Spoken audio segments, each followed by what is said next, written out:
Hi, this is Morgan Dreamus with RT Book Reviews, and I'm at the New Jersey Romance Writers Conference with Janet Mullany. Hi. Hi. I am so happy to talk with you because you have been a real mainstay in the romance category. Your fiction is wonderful, but I have to warn everybody out there, if you get into your fiction, you're going to be getting a lot of the Jane Austen flavor. And I'm not sure if that's so much a warning as a good thing, because so many people like it. Definitely, it's a good thing. What started you with knowing that Jane Austen, that kind of setting, that kind of writing is something that you wanted to do? Oh, laziness, I think. No, I was attracted to the Regency because it was, so I was told, because I really didn't know anything about romance when I first started writing, but I really like romance writers. They seem very business orientated, thank you, and very practical, and they wanted to sell, and I really liked that. And I was told that the Regency was big, and I had read all of Georgette Heyer when I was younger, and that had sort of sunk into me, and I grew up in England, so I knew what things looked like. Yeah, I was going to say your accent's a dead giveaway. Dead giveaway, right. So you knew what it looked like, you knew that, and you've actually used that setting several times in a lot of different novels and anthologies, which, and even sometimes you add a little bit of a paranormal spin to the Jane Austen tales. Oh yeah. Yes. And I love that. Bespelling Jane Austen, you took Emma's story, and you kind of put a little bit of a twist on that, and I thought that was so much fun to kind of do that. But you're doing something a little different right now. You just had a new release. It's an erotic romance, and while it's contemporary, you definitely do something a little different. Where I want to say the setting's almost historical, but the story's contemporary. You got to explain what I mean for your story. Okay, Hidden Paradise is a book that brings together a lot of the elements I've used elsewhere. There's a lot of sex. A reviewer described it as being a novel where people dress up in Regency clothes and have sex. I think that's actually pretty accurate. But I wanted to write about a Regency setting with modern characters. Now, I'm not the first writer to do this. There's Austenland, and there have been TV series and so on. So it's something that people are pretty familiar with pop culture. But I was also contracted to write an erotic romance. So I thought, well, why not, get the people together, dress them up, and then they can undress. Now, these people, they're at Paradise Hall. Paradise Hall, and everything that happens that says it all. There. Yes. Because it really is about fulfilling kind of every fantasy that you have. Oh, absolutely, yes. Are there taboos at Paradise Hall? Well, not really. I think you don't frighten the servants. There's a scene where one of the footmen is being interviewed, and he's told that that it's up to him what he does. So it's pretty much a place where people can come. I mean, it's a great literary setting. You have your characters in one place, and they don't want, won't, can't, in this case, don't want to leave. And you have them bouncing off each other and interacting with each other. So, yeah, people are living out fantasies and enjoying a certain amount of freedom. Part of it is dressing up.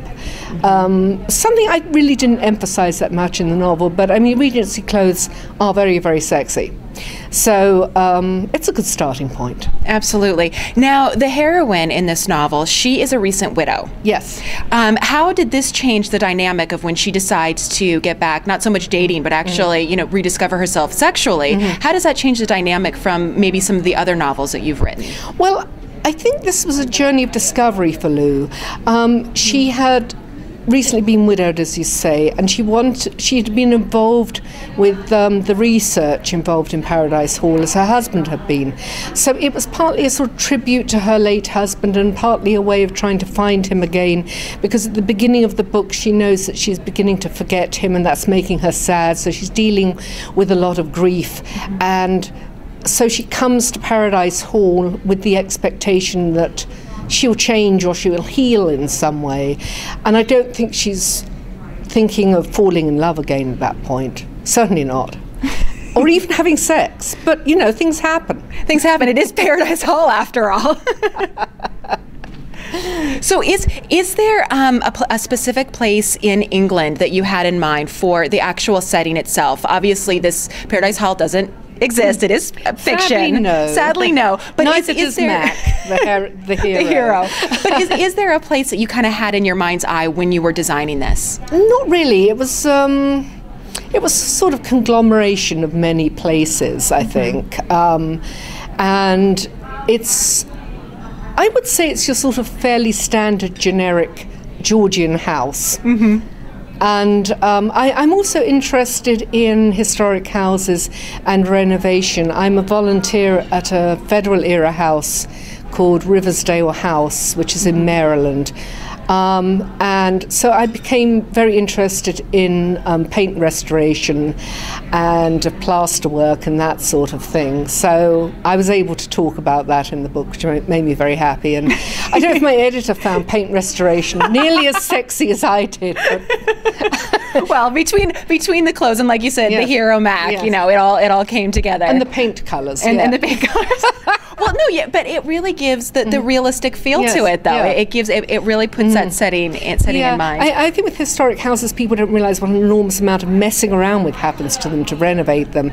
And I made the decision to also have some modern features in the house. You know, if you, for instance, you don't have modern plumbing, people are just obsessed with going to the bathroom one way or the other. And I wanted my characters to be aware of other things. And they're also sort of rudimentary showers as well, because, you know, if you don't have those, people are sort of, you know, thinking too much about each other's armpits. And you want them to think about other body parts. So I completely agree. Now we know why Louisa goes, why Lou goes, but why is he at Paradise Hall? Oh, Mac is a real romantic. He's a horndog, but he's a romantic. Wait a second. He's a horndog, but he's romantic. Yeah, Do those go together? Oh, absolutely. In Mac's case, he went to journalism school and graduated just in time for print journalism, which he'd fallen in love with from seeing old movies, start its decline. So he's searching for professional fulfillment. He's writing a piece on Paradise Hall. And he's also searching for love, although I don't think he realizes it at first. He's had rather an exotic love life. I think he's been married 3 times. Lots of experience with the ladies. Lots of experience with the ladies, but he's beginning to feel that, you know, he's engaging in too much sex and missing out. So he's more ready than he thinks to fall in love. Although the first time Lou meets him, she actually becomes an unwitting voyeur. Is that voyeur or voyeur? It's a female voyeur. She sees Mac in action. Well, everyone can see Mac in action, or at least read about him in Janet's newest book. It is out now. It is Hidden Paradise. Thank you so much for talking with me today. Thank you, Morgan. This was a lot of fun.